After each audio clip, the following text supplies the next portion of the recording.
વિદ્યાર્થીઓ માટે છે. તે યુનિવર્સિટીના અભ્યાસક્રમના યુનિટ 1 એટલે કે ડિજિટલ માર્કેટિંગના પરિચયના તમામ સ્ત્રોતો અને ડેટાને સંપૂર્ણપણે ડીકોડ કરવાનો છે. આજે આપણે સમજવાના છીએ કે આધુનિક બિઝનેસ જગતમાં આ માર્કેટિંગ ખરેખર કઈ રીતે કામ કરે છે. બરાબર? ચાલો આને વિગતવાર સમજીએ. ચોક્કસ. અને આજના સમયમાં જો આપણે જોઈએ તો બિઝનેસ અને કન્ઝ્યુમર બિહેવિયર એટલે કે ગ્રાહકોનું વર્તન સંપૂર્ણપણે બદલાઈ ગયું છે. એક સમય હતો જ્યારે લોકો માહિતી માટે જાડા ફોન બુકના પાના ફેરવતા હતા. આજે તેઓ સેકન્ડના છઠ્ઠા ભાગમાં સીધું જ ગૂગલ કરે છે. ગ્રાહકો ઓનલાઈન છે, તેમની દુનિયા ડિજિટલ છે, તેથી કોઈ પણ બિઝનેસ માટે પણ ઓનલાઈન હોવું અનિવાર્ય બની ગયું છે. સાંભળનારાઓ માટે આ જ્ઞાન માત્ર યુનિવર્સિટીની પરીક્ષા પૂરતું સીમિત નથી, પરંતુ ભવિષ્યની કારકિર્દી માટે પણ એક અમૂલ્ય પાયો છે. એકદમ સાચી વાત છે. તો ચાલો પાયાના પ્રશ્નથી જ શરૂઆત કરીએ કે ડિજિટલ માર્કેટિંગ ખરેખર શું છે? સરળ શબ્દોમાં કહીએ તો આ માત્ર ઇન્ટરનેટનો ઉપયોગ કરીને વસ્તુઓ વેચવી એટલું જ નથી. ગ્રાહકો જ્યાં પોતાનો સૌથી વધુ સમય વિતાવે છે ત્યાં તેમની સાથે કનેક્ટ થવાની પ્રક્રિયા છે. આને એક ઉદાહરણથી સમજીએ. ધારો કે ટ્રેડિશનલ માર્કેટિંગ એ કોઈ હાઈવે પર લાગેલા મોટા બિલબોર્ડ જેવું છે. હજારો લોકો પસાર થાય, પણ બ્રાન્ડ ક્યારે જાણી શકતી નથી કે જાહેરાત કોણે જોઈ. જ્યારે ડિજિટલ માર્કેટિંગ એ વોટ્સએપ મેસેજ કે ઇન્સ્ટાગ્રામ સ્ટોરી જેવું છે, જેમાં મેસેજ કોને મોકલ્યો છે તે જાણી શકાય છે અને ટાર્ગેટ પણ કરી શકાય છે. બિલકુલ. આ તફાવત ખૂબ જ સચોટ છે અને આ જ બાબતને એકેડેમિક દ્રષ્ટિએ સમજવી વિદ્યાર્થીઓ માટે જરૂરી છે. પરીક્ષાની તૈયારી કરતા વિદ્યાર્થીઓ માટે અહીં એક અગત્યની બાબત છે. પ્રોફેસર્સને પરીક્ષામાં આ પ્રશ્ન પૂછવો ખૂબ ગમે છે, તેથી આ સ્પષ્ટપણે એક એક્ઝામ પોઈન્ટ છે. પરીક્ષામાં 5 Ds ઓફ ડિજિટલ માર્કેટિંગ વારંવાર પૂછાતા હોય છે. હા, આ 5 Ds વિશે નોટ્સમાં ખૂબ સરસ સમજૂતી આપી છે. તે કયા કયા છે? જુઓ, પહેલું છે ડિજિટલ ડિવાઇસીસ, એટલે કે એ હાર્ડવેર જેના દ્વારા યુઝર કનેક્ટ થાય છે, જેમ કે સ્માર્ટફોન કે લેપટોપ. બીજું છે ડિજિટલ પ્લેટફોર્મ્સ. આ એવી જગ્યાઓ છે જ્યાં યુઝર્સ સમય વિતાવે છે, જેમ કે ફેસબુક કે ગૂગલ. ત્રીજું છે ડિજિટલ મીડિયા, એટલે કે એ કન્ટેન્ટ જે યુઝર જુએ છે, જેમાં ઇમેજીસ અને વિડીયોઝ આવે. ચોથું છે ડિજિટલ ડેટા. આમાં યુઝર પ્રોફાઇલ અને બાઇંગ હિસ્ટ્રીનો ડેટા આવે છે. અને પાંચમું છે ડિજિટલ ટેકનોલોજી, એટલે કે એપ્સ અને ઓગમેન્ટેડ રિયાલિટી, જેને આપણે AR કહીએ છીએ, જે આખા અનુભવને શક્ય બનાવે છે. આ 5 Dsને એક રિયલ લાઈફ ઉદાહરણથી વધુ સ્પષ્ટ કરીએ. ધારો કે કોઈ વ્યક્તિને કસ્ટમ ટી-શર્ટ વેચવાનો બિઝનેસ શરૂ કરવો છે. ટ્રેડિશનલ રીતે જોઈએ તો તે કોઈ મોલમાં કાગળના ફ્લાયર્સ વેચશે. પરિણામ શું આવશે? મોટાભાગના લોકો પેપર ડસ્ટબિનમાં ફેંકી દેશે. પણ જો તે ડિજિટલ રીતે માર્કેટિંગ કરે તો તે ઇન્સ્ટાગ્રામ પર પોતાના સ્માર્ટફોન દ્વારા ટી-શર્ટનો ફોટો મૂકશે. કોઈ યુઝર ગૂગલ પર સર્ચ કરશે, ટાર્ગેટેડ ડેટાના આધારે એડ જોશે અને વેબસાઇટ પર ઓર્ડર આપશે. અહીં એક ખૂબ જ રસપ્રદ વાત આવે છે. ડિજિટલ માર્કેટિંગ આટલું મહત્વપૂર્ણ શા માટે છે? હા, આપણા સ્ત્રોતોમાં તેના 5 મુખ્ય ફાયદાઓ દર્શાવ્યા છે. પહેલો ફાયદો છે લો કોસ્ટ, એટલે કે ઓછો ખર્ચ. ટ્રેડિશનલ માર્કેટિંગમાં ટીવી પર એડ આપવી મોંઘી છે, પરંતુ ડિજિટલ માર્કેટિંગમાં PPC એટલે કે પે પર ક્લિક જેવી સિસ્ટમ હોય છે. જ્યારે કોઈ યુઝર એડ પર ક્લિક કરે, માત્ર ત્યારે જ ખર્ચ થાય છે. બીજો ફાયદો છે ટાર્ગેટેડ ઓડિયન્સ. આ શોટગન વિરુદ્ધ લેઝરની એનાલોજી જેવું છે. હા, મને આ એનાલોજી મળે. શોટગન બધી દિશામાં નિશાન લગાવે છે, પણ લેઝર પિન પોઈન્ટ કામ કરે છે. ઉદાહરણ તરીકે, જો કંપની ડોગ ફૂડ બનાવે છે તો અખબારમાં જાહેરાત આપવાથી તે બધાને જશે, પણ ફેસબુક પર તે માત્ર એવા જ લોકોને એડ બતાવશે જેઓ પેટ કેર પેજ ફોલો કરતા હોય. બરાબર છે. ત્રીજો ફાયદો છે મેઝરેબલ. બિઝનેસનો નિયમ છે કે તમે જે માપી શકતા નથી તે સુધારી શકતા નથી. અખબારની જાહેરાત કેટલા લોકોએ વાંચી તે જાણી શકાતું નથી. પણ ડિજિટલમાં ગૂગલ એનાલિટિક્સનો ઉપયોગ કરીને આપણે જાણી શકીએ છીએ કે કેટલા વ્યૂઝ આવ્યા, ક્લિક્સ થઈ અને યુઝરે કેટલો સમય વિતાવ્યો. ચોથો ફાયદો છે ગ્લોબલ રીચ.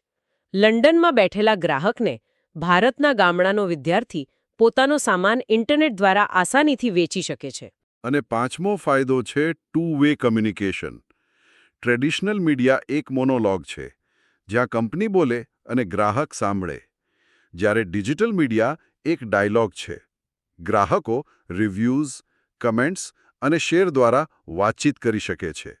અભ્યાસ સામગ્રીમાં એક કોષ્ટક આપેલું છે જે બંને વચ્ચેનો તફાવત સ્પષ્ટ કરે છે. ટ્રેડિશનલનું મીડિયમ ટીવી અને પ્રિન્ટ છે, જ્યારે ડિજિટલનું સર્ચ અને સોશિયલ છે. કોસ્ટ ટ્રેડિશનલમાં હાઈ છે, ડિજિટલમાં લો છે. રીચ ટ્રેડિશનલમાં લોકલ છે, ડિજિટલમાં ગ્લોબલ છે. અને ટાર્ગેટિંગ અને એનાલિસિસ ડિજિટલમાં અત્યંત સચોટ છે. આ ખૂબ જ સચોટ વિશ્લેષણ છે. તો આગળ વધતા પહેલા આ ટોપિક 1 નું એક ક્વિક રિવિઝન કરી લઈએ. ડિજિટલ માર્કેટિંગ એ 5 ડીઝ ડિવાઇસ, પ્લેટફોર્મ, મીડિયા, ડેટા અને ટેકનોલોજીનું સંયોજન છે. તે ટ્રેડિશનલ કરતાં વધુ સસ્તું, ટાર્ગેટેડ, માપી શકાય તેવું, ગ્લોબલ અને 2-વે કમ્યુનિકેશન પૂરું પાડતું માધ્યમ છે. બરાબર. હવે આટલા બધા પ્લેટફોર્મ્સને કંપનીઓ મેનેજ કેવી રીતે કરે છે? મુખ્ય ભાગ 2માં એક રસપ્રદ ફ્રેમવર્ક છે, ધ પોએમ ફ્રેમવર્ક. ડિજિટલ માર્કેટિંગના આ 3 આધારસ્તંભો છે. ડાયાગ્રામનું વર્ણન કરું તો ફિગર 1માં ધ પોએમ મોડલ આપેલો છે, જેમાં પેડ, ઓન્ડ અને અર્ન્ડ મીડિયા એકબીજા સાથે જોડાયેલા 3 વર્તુળો તરીકે દર્શાવ્યા છે. આ ત્રણે અલગ હોવા છતાં એકબીજા સાથે જોડાયેલા છે. હા, ચાલો આ ત્રણેય આધાર સ્તંભોને સમજીએ. પહેલો સ્તંભ છે ઓન્ડ મીડિયા. આને કંપનીની એસેટ એટલે કે માલિકી કહી શકાય. આ એવું પ્લેટફોર્મ છે જેના પર બિઝનેસનો 100% કંટ્રોલ હોય છે. આને ઘરની માલિકી ધરાવવા એટલે કે ઓનિંગ અ હાઉસની એનાલોજીથી સમજી શકાય. તમારા ઘરમાં તમારે કયું ફર્નિચર મૂકવું છે તે તમે નક્કી કરો છો. આના ઉદાહરણોમાં વેબસાઇટ, ઝોમાટો એપ, બ્લોગ્સ અને ઈમેલ લિસ્ટ આવે છે. આનું મહત્વ એ છે કે આમાં કોઈ વધારાનો ખર્ચ નથી હોતો અને તે લાંબા વાળે ટ્રસ્ટ ઊભો કરે છે. જો તમારે ઓર્ગેનિક મધ વેચવું હોય તો વેબસાઇટ બનાવીને તેના ફાયદા વિશે બ્લોગ લખવા એ ઓન્ડ મીડિયાની વ્યૂહરચના છે. બીજો સ્તંભ છે અર્ન્ડ મીડિયા. આને આપણે રેપ્યુટેશન એટલે કે પ્રતિષ્ઠા કહી શકીએ. આ વગર પૈસે મળતી પ્રસિદ્ધિ છે. આ એક લોકપ્રિયતાની એનાલોજી છે. તમે કોઈને પૈસા આપીને એમ ન કહી શકો કે મને પસંદ કરો. ઉદાહરણોમાં share, Amazon reviews, word of mouth અને વાયરલ કન્ટેન્ટ આવે છે. 92% ગ્રાહકો મિત્રોની ભલામણો પર વધુ વિશ્વાસ કરે છે. તેથી આ ફ્રી પ્રમોશન બહુ કામનું છે. હની બ્રાન્ડ માટે 5 સ્ટાર રિવ્યૂઝ અને ઇન્સ્ટાગ્રામ પર કોઈ હની ચેલેન્જ શરૂ કરવી એ અર્ન્ડ મીડિયા છે. અને ત્રીજો સ્તંભ છે પેડ મીડિયા, જેને આપણે બૂસ્ટર કહી શકીએ. આ પૈસા આપીને થતી જાહેરાત છે. આ ભાડાના બિલબોર્ડની એનાલોજી જેવું છે. જ્યાં સુધી ભાડું ચૂકવો છો ત્યાં સુધી જાહેરાત દેખાશે. આના ઉદાહરણોમાં Google ads, social media ads, influencer marketing અને યુટ્યુબ એડ્સ આવે છે. જો આપણે આને મોટા ચિત્ર સાથે જોડીએ તો ઝડપી પરિણામ અને ચોક્કસ ટાર્ગેટિંગ માટે આ સૌથી બેસ્ટ છે. હની બ્રાન્ડ માટે ઇન્સ્ટાગ્રામ એડ્સ ચલાવવી એ આની વ્યૂહરચના છે. નોટ્સમાં એક કોષ્ટક છે જે પીઓએમ વચ્ચેનો તફાવત સ્પષ્ટ કરે છે. વિદ્યાર્થીઓ ખાસ ધ્યાન આપે. આ પણ એક મહત્વપૂર્ણ એક્ઝામ પોઈન્ટ છે. ઓન્ડનો રોલ ડેસ્ટિનેશન બનાવવાનો છે, કંટ્રોલ હાઈ છે. અર્ન્ડનો રોલ ટ્રસ્ટ બનાવવાનો છે અને તે ફ્રી છે. જ્યારે પેડનો રોલ ટ્રાફિક લાવવાનો છે, જેની સ્પીડ ફાસ્ટ છે પણ કોસ્ટ વધારે છે. બરાબર છે. તો સમય છે આ પીઓએમ ફ્રેમવર્કનું ક્વિક રિવિઝન કરવાનો. પેડ એટલે પૈસા આપીને જાહેરાત કરવી, ઓન્ડ એટલે પોતાની માલિકીની વેબસાઇટ કે એપ, અને અર્ન્ડ એટલે સારી પ્રોડક્ટથી મળતી ફ્રી પ્રસિદ્ધિ અને લોકોનો ટ્રસ્ટ. આ તો માર્કેટિંગની વાત થઈ, પણ મુખ્ય ભાગ 3માં દર્શાવ્યા મુજબ ડિજિટલ ઇકોસિસ્ટમનો વિકાસ કેવી રીતે થયો? ઇન્ટરનેટના વિકાસને બાળકના ઉછેર સાથે સરખાવવામાં આવ્યો છે. તેના 4 તબક્કાઓ છે.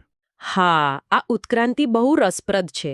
ફેઝ 1 છે 1990 થી 2000 નો સમય, જેને ધ રીડ ઓનલી એરા અથવા વેબ 1.0 કહેવાય છે. આ એક ડિજિટલ લાઇબ્રેરી જેવું હતું. 1991માં WWW, 1998માં ગૂગલ અને ઈમેલનો ઉદ્ભવ થયો. આમાં વ્યૂહરચના માત્ર ઓનલાઈન રહેવાની હતી. ઉદાહરણ તરીકે કાર કંપની પોતાની સાઇટ પર માત્ર કારનો ફોટો અને નંબર મૂકી દેતી. યુઝર માત્ર વાંચી શકતો, ઇન્ટરેક્ટ નહોતો કરી શકતો. ત્યારબાદ આવ્યું ફેઝ 2, એટલે કે 2000 થી 2010. આને ધ સર્ચ એન્ડ શોપ એરા કહે છે. આ ગાઈડ સાથેના સુપરમાર્કેટ જેવું છે. અહીં એસઈઓ અને ગૂગલ એડ્સની શરૂઆત થઈ. ફેસબુક 2004માં અને યુટ્યુબ 2005માં આવ્યું. વ્યૂહરચના હવે કીવર્ડ્સ પર આધારિત થઈ. શૂઝ વેચવા હોય તો વેબસાઇટ પર બેસ્ટ શૂઝ જેવા કીવર્ડ્સ મૂકવા પડતા. સાચી વાત. અને પછી ફેઝ 3 જે 2010 થી 2020 નો સમય છે. આને ધ મોબાઈલ એન્ડ સોશિયલ એરા અથવા વેબ 2.0 કહેવાય છે. આ 24/7 ગ્લોબલ પાર્ટીની એનાલોજી છે. ઇન્સ્ટાગ્રામ, 4G અને ઇન્ફ્લુએન્સર્સનો જમાનો આવ્યો. વ્યૂહરચના હવે વાયરલિટી પર આવી. જેમ કે કોઈ બસમાં મુસાફરી કરતી વખતે ડ્રેસ જુએ અને ફોનમાંથી જ ઓર્ડર આપી દે. અને છેલ્લે ફેઝ 4 જે 2020થી અત્યાર સુધીનો સમય છે. ધ સ્માર્ટ એરા અથવા વેબ 3.0. આ પર્સનલ ડિજિટલ બટલર જેવું છે. એઆઈ, હાઇપર પર્સનલાઇઝેશન, ચેટબોટ્સ અને એલેક્સા જેવા વોઇસ સર્ચનું વર્ચસ્વ છે. અહીં વ્યૂહરચના ઓટોમેશન છે. જેમ કે કોઈ યુઝર સ્નીકર્સ જુએ પણ ખરીદે નહીં તો તેને અન્ય પ્લેટફોર્મ પર એ જ સ્નીકર્સની એડ રીટાર્ગેટિંગ દ્વારા દેખાય છે. ચાલો આ ચારેય તબક્કાઓનું ક્વિક રિવિઝન કરીએ. ફેઝ 1 એટલે માત્ર વાંચી શકાય તેવું, રીડ ઓનલી વેબ. ફેઝ 2 એટલે સર્ચ એન્જિન્સ અને શોપિંગ. ફેઝ 3 એટલે મોબાઈલ અને સોશિયલ મીડિયાનો જમાનો. અને ફેઝ 4 એટલે વર્તમાન સમયનું એઆઈ અને ઓટોમેશન સાથેનું સ્માર્ટ ઇન્ટરનેટ. તો આ બધાનો અર્થ શું છે? આ બધું પ્રેક્ટિકલ રીતે કઈ રીતે કામ કરે છે? મુખ્ય ભાગ 4માં ડિજિટલ માર્કેટિંગના મુખ્ય ઘટકો આપ્યા છે. આને આપણે એક ટૂલ કિટની એનાલોજીથી સમજીએ. બ્રાન્ડ બનાવવા માટે 5 ટૂલ્સ જરૂરી છે. બિલકુલ. અને આ ટૂલ કિટનું સૌથી મહત્વનું ટૂલ છે એસઈઓ, એટલે કે સર્ચ એન્જિન ઓપ્ટિમાઇઝેશન. આને યુનિવર્સિટીની પરીક્ષાઓ માટે એક સ્પષ્ટ એક્ઝામ પોઈન્ટ તરીકે માર્ક કરજો. SEO A the long term investment છે. આ લાઇબ્રેરી અને લાઇબ્રેરિયનની એનાલોજી છે. સારી બુક લખીને છુપાવી દો તો કોઈ નહીં વાંચે. તેને યોગ્ય શેલ્ફ પર મૂકવી પડે. એસઈઓમાં કીવર્ડ્સ, ઓન પેજ અને ઓફ પેજ બેકલિંક્સ અગત્યના છે. આનું મહત્વ ફ્રી ટ્રાફિક અને ક્રેડિબિલિટી છે. હેન્ડમેડ સાબુ વેચતા હોવ તો ડ્રાય સ્કિન માટે નેચરલ સાબુ પર બ્લોગ લખવો એ એસઈઓ છે. ડાયાગ્રામમાં પણ એસઈઓને એક વૃક્ષ ઉગાડતા ખેડૂત તરીકે દર્શાવ્યું છે, જે ધીમો વિકાસ સૂચવે છે. જ્યારે ડાયાગ્રામની બીજી બાજુએ એસઈએમ એટલે કે સર્ચ એન્જિન માર્કેટિંગને દુકાનમાં પૈસા આપીને તરત સામાન ખરીદતા ગ્રાહક તરીકે દર્શાવ્યું છે. એસઈએમ એ ધ ફાસ્ટ પાસ છે. આ હરાજી એટલે કે ઓક્શનની એનાલોજી છે. ઉદાહરણોમાં ગૂગલ સર્ચ એડ્સ અને શોપિંગ એડ્સ આવે છે. આનું મહત્વ તેની ઝડપ અને કંટ્રોલ છે. કોઈ સ્નીકર બ્રાન્ડ લોન્ચ કરવી હોય તો એસઈઓની રાહ જોવાને બદલે એડ્સથી તરત પહેલા પેજ પર આવી શકાય છે. નોટ્સના ડાયાગ્રામમાં ગૂગલના સર્ચ રિઝલ્ટમાં ઉપર પીળા બોક્સમાં એસઈએમ પેડ એડ્સ અને નીચે લીલા બોક્સમાં એસઈઓ ઓર્ગેનિક રિઝલ્ટ્સ દેખાય છે. ત્રીજું ઘટક છે એસએમએમ એટલે કે સોશિયલ મીડિયા માર્કેટિંગ. આને ધ કોકટેલ પાર્ટી કહી શકાય. પાર્ટીમાં તમે સીધું વેચાણ નથી કરતા, પણ કમ્યુનિટી બનાવો છો. આમાં કન્ટેન્ટ ક્રિએશન અને ઇન્ફ્લુએન્સર્સનો સમાવેશ થાય છે. બર્ગર રેસ્ટોરન્ટના પ્રમોશન માટે કોન્ટેસ્ટ રાખવી એ આનું ઉદાહરણ છે. ડાયાગ્રામમાં મધ્યમાં મોબાઈલ છે, જેમાંથી વિવિધ સોશિયલ મીડિયા નેટવર્ક્સના કનેક્શન્સ દેખાઈ રહ્યા છે. ચોથું ઘટક છે ઈમેલ માર્કેટિંગ. આ છે ધ ડિજિટલ લેટર. આ પ્રાઇવેટ કન્વર્સેશનની એનાલોજી છે. આના પ્રકારોમાં ન્યૂઝલેટર્સ, પ્રમોશનલ અને કાર્ટ અબેન્ડનમેન્ટ આવે છે. આ સૌથી વધુ આરઓઆઈ ધરાવે છે અને આમાં માલિકી પૂરેપૂરી કંપનીની હોય છે. ગ્રાહકને ડિસ્કાઉન્ટ વાઉચર મોકલવું એ આનું ઉદાહરણ છે. ડાયાગ્રામમાં એક ફનેલ દર્શાવ્યું છે, જ્યાં સોશિયલ મીડિયાનું ટ્રાફિક સાઇનઅપ ફોર્મ દ્વારા ઈમેલ લિસ્ટમાં બદલાય છે અને છેલ્લે સેલ થાય છે. પાંચમો ઘટક છે કન્ટેન્ટ માર્કેટિંગ, જેને માર્કેટિંગનું ચુંબક એટલે કે ધ મેગ્નેટ કહેવાય છે. આ ફિશિંગ વિથ બેટની એનાલોજી છે. માછલી પકડવા માટે સારો ખોરાક નાખવો પડે. આમાં બ્લોગ્સ, વિડિયોઝ અને ઇન્ફોગ્રાફિક્સ આવે છે. આ ઓથોરિટી વધારે છે. જીમ ઇક્વિપમેન્ટ વેચવા માટે વર્કઆઉટના ફ્રી વિડિયોઝ મૂકવા. ડાયાગ્રામમાં એક મોટું મેગ્નેટ દર્શાવ્યું છે, જે વેલ્યુએબલ કન્ટેન્ટ દ્વારા લોકોનું ટ્રસ્ટ અને ઇન્ટરેસ્ટ આકર્ષિત કરે છે. આ પાંચેય ઘટકોના કમ્પેરિઝન ટેબલ પર નજર કરીએ તો એસઈઓનું ફોકસ ઓર્ગેનિક છે અને સ્પીડ ધીમી છે. એસએમએમનું ફોકસ પેઇડ છે અને સ્પીડ ફાસ્ટ છે. એસએમએમ કોમ્યુનિટી માટે છે, ઈમેલ માર્કેટિંગ રિટેન્શન માટે સૌથી સસ્તું છે અને કન્ટેન્ટ માર્કેટિંગ વેલ્યુ માટે છે. ચાલો આનું ક્વિક રિવિઝન કરી લઈએ. 5 ઘટકો એટલે એસઈઓ ફ્રી અને લાંબા ગાળા માટે, એસએમએમ પેઇડ અને ઝડપી, SMM social engagement, email high ROI વાળું પ્રાઇવેટ કોન્વર્સેશન અને કન્ટેન્ટ એટલે ગ્રાહકોને આકર્ષતું ચુંબક. બિલકુલ. હવે મુખ્ય ભાગ 5 તરફ જઈએ.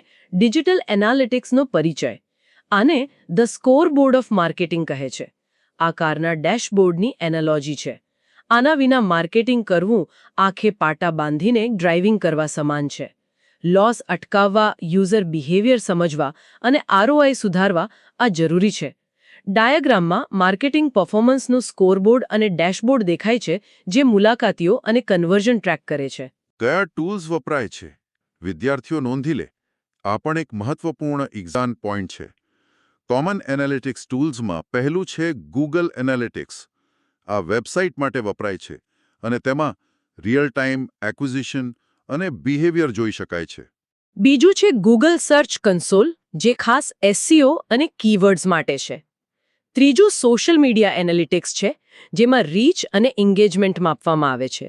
અને ચોથું ઈમેલ એનાલિટિક્સ છે, જેમાં ઓપન રેટ અને સીટીઆર મપાય છે. અહીં આશ્ચર્યજનક બાબત એ છે કે ડેટાને ડાયાગ્રામમાં કેવી રીતે દર્શાવાયો છે.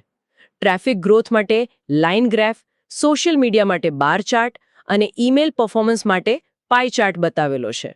અને આ મેટ્રિક્સનું કોષ્ટક પણ સમજી લઈએ. ટ્રાફિક એટલે વેબસાઇટ પર આવતા લોકો, જેમ કે મોલમાં આવતા લોકો.